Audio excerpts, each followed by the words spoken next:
নেতা আমাদের দেশের চমৎকার উপর একটা হামলা ফানি হয়েছে। ভিডিও হলেও কার এত বড় সাহস? অনেক কিছু শিখতে পারবেন। প্রতিরোধ কর, ভিডিওটা সম্পূর্ণ প্রতিহত দেখে কর। যান। কি দিয়ে প্রতিরোধ করব? আমাদের তো কিছুই নেই। কেটা কইছে কিছু নাই? তুই জানোস না?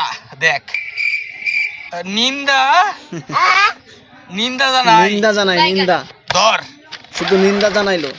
এটা মার ফেক্কা মার এই দিশুম খেলেগা ফ্রি অন্য ফায়ার দেশে গেছে। বুঝেছি বেশি কিছু না নিন্দা জানাইছি নিন্দা এই সালা পকুনু বাঙ্গুরা এই নিন্দা ছাড়া আর কি জানাবে রে এই সালা পকুনুদের দেশে না এখন মিসাইল ছাড়বে, বিমান দিয়ে আক্রমণ দেখেন। করে দে বুঝলো Rafale 336 attack 29 ready over missile মারলো, মিসাইল এই যে কইলো বাংলাদেশে। নেতা এটা তো কাম করছে না হনিমুন একটা অস্ত্র দে এটা কাম করবই কেয়ার ফারমানিক বোমার কেয়ার হাইড্রোজেন বোমা নেতা এটা আবার কোন অস্ত্র চেতনা তো